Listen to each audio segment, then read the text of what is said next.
This past regular season ended up being a very disappointing one, and one of the biggest reasons for that is definitely the very bad defensive play from this New York Rangers team. Defensively, they were just not good enough, and clearly the Rangers knew that as they ended up going out there, of course, and making a bunch of changes throughout this past regular season and offseason as they've really gone out there to try and switch up this defense core quite a bit. So in today's video, we're going to kind of talk about this defense core and the team defensively heading into this upcoming season and how I think it should be a decent bit better. It's not going to be, I don't think, some, top 5 defensive team in the entire NHL, but they should definitely be a whole lot better, hopefully, than what they were throughout this past season, as really and truly it was quite terrible. And I don't think all the blame is just to go towards the players and the forwards and defensemen. I think you can definitely pass some of the blame along to some of the coaching staff, of course, a guy like, Phil Housley, Peter Laviolette, the coaching staff from the past regime. I definitely don't think did a good enough job themselves, but the players also, especially this past season, were just not good enough either. So they clearly knew they needed to make some changes, and we saw that, of course, by seeing a massive overhaul with the coaching staff. We now have seen 2, I think, pretty good assistant coaches come in here in Joe Sacco, a former assistant of the Bruins, who was in kind of the mix for apparently their head coaching job. You also get a guy like, of course, David Quinn, a former head coach of the Rangers and San Jose Sharks at the NHL level. He, of course, has been an assistant at the NHL level for quite some time now, also a part of Mike Sullivan's coaching staff with the Penguins. He's a really good kind of power play guy. Joe Sacco's running the PK. And so I think overall, this Rangers team definitely should be better this upcoming season. And it's not just because, of course, of the coaching changes. They also made a bunch of changes on the player side of things, but especially on the defense side of things. If you take a look at basically what this defense core was looking like at the beginning of the 2024-25 season and compare it to what it's kind of looking like now heading into this upcoming season, there is a pretty massive difference. On the top pair now, you of course have Vladislav Gavrikov and Adam Fox. The second pair isn't maybe phenomenal, but it's still pretty okay there, at least, I guess, with Carson Soucy and Will Borgen. And I'll be honest, I am a little worried about this because, I don't quite think, of course, a guy like Carson Soucy is really someone who you want in your top 4 if you're really going out there to try and compete for a cup. But I do think Will Borgen is a second pairing caliber defenseman. I think Braden Schneider is a pretty great third pairing guy, of course. I think he's, capable of being on the second pair. So you have some pretty depth and just overall good talent on the right side, but the left side is really lacking after a guy like Gavrikov.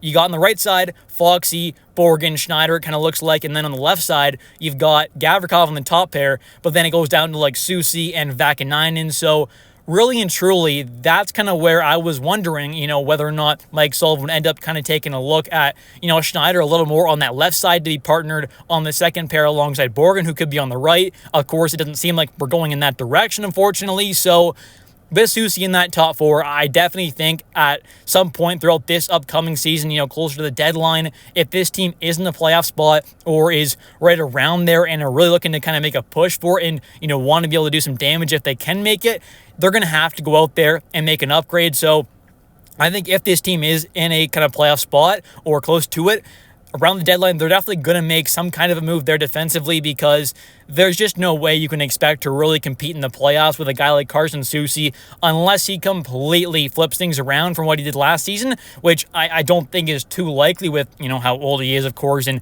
just with him not really ever being a great defenseman. He's been a pretty solid one. I mean, a second pairing caliber guy at moments, I guess, but really and truly, I just don't think we're going to see a whole lot better out of, Soucy. I think he'll be better, but maybe not a whole lot better. So there is definitely a need at some point for this team to go out there and make another upgrade, but I do think, getting rid of guys like Jacob Trouba and Keandre Miller, 2 players who at moments, yes, have been good and have been pluses for this team, but have also had a lot of moments, especially in the playoffs, where they're just kind of liabilities at moments defensively, and they, cough up the puck in a massive position, and they end up being the direct cause solely for a goal, for example. It's happened multiple times, especially with Trouba, so I think getting rid of those players should really just in itself help. And I'm not saying that to say that Keandre Miller is a terrible defenseman. I think he is a pretty good one, and at moments, he's definitely a top 4 caliber guy. but I also understand that he has definitely a lot of flaws in his game defensively, especially, and, it really has cost the Rangers at moments. So I think that's where, you've added in a guy like Borgen, you've added in Gavrikov, you got a nice young guy now who's, of course, come in Scott Morrow. We'll see what happens with him, of course, but he has been sent down to begin this season there. So I think you've added in some other, solid guys there, some okay players in Vakanainen and Susi. So when you really take a look at it and you kind of got rid of guys like, a Ryan Lindgren, Jacob Trouba, a Keandre Miller, and you kind of go in there and you add in guys like a Gavrikov, a Will Borgen, and, Susi and Vakanainen, they're solid kind of bottom pairing depth guys. So I think overall, this team definitely has made some upgrades defensively. I think they, on paper, are definitely better, but I definitely still think there are some massive holes, especially on that left side. So that's where at some point, like I said, if they are in a playoff spot and they want to compete and make the playoffs and potentially go on a bit of a run, they're going to have to make an upgrade 100%. So we'll have to wait and see kind of how things go, of course, and, maybe look to do a move a little earlier on. Of course, they made that, Jacob Trouba and, Will Borgen and Kakko trade, pretty early on in the season there, so compared to normal, of course, for the average trade. So I think that's where maybe you do see an early trade happen if that's a major glaring issue for the team, but I wouldn't be surprised if we're right up until the deadline before we actually see a real kind of move happen for a, new left-handed defenseman to be an upgrade over Carson Soucy. And another issue is not only are the Rangers kind of lacking overall talent on the left side, but they're also lacking some real kind of depth. I think a guy like Matthew Robertson, really isn't quite that level of guy, even to be like a number 7 defenseman for a real good NHL team, I think, as of this moment. And even down in the system right now with the Wolfpack, there's not really a couple names that I can really think kind of stand out, or even like one necessarily that stands out that's on the left side that can really make an impact for this season. Even a guy like Jackson Dorrington, I just feel like is definitely still a season or two away probably from really being able to make an impact at the NHL level. And, you take a look at the right side, the Rangers already have a lot of talent there with, a guy like Foxy as your number 1. You got kind of Borgen as your number 2, I guess, and then Schneider as your number 3.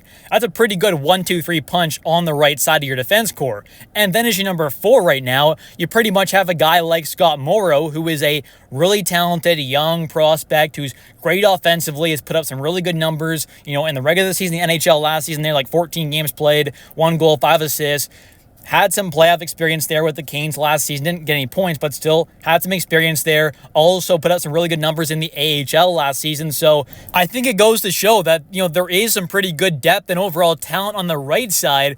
But on the left side, it's kind of looking like a Gavrikov. That's great at the top. But then you got Soucy, Vakanainen, and Matthew Robertson. So I think overall, this team definitely has a massive need on the left side to make another addition or two if they really want to be able to compete and go on that run. So we'll have to wait and see. But at the end of the day, the right side is looking pretty good. The left side is still a pretty massive question mark for the New York Rangers.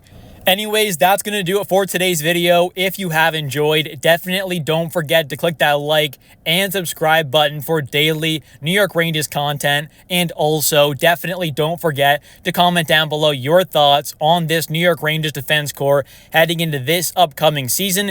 Do you think the Rangers desperately need to make a move there to kind of, upgrade over Soucy? Do you think there's someone in mind you want to see this team go after and kind of target in a trade? Let me know your thoughts on this defense core in the comment section down below. I'll catch you next one, and let's go Rangers.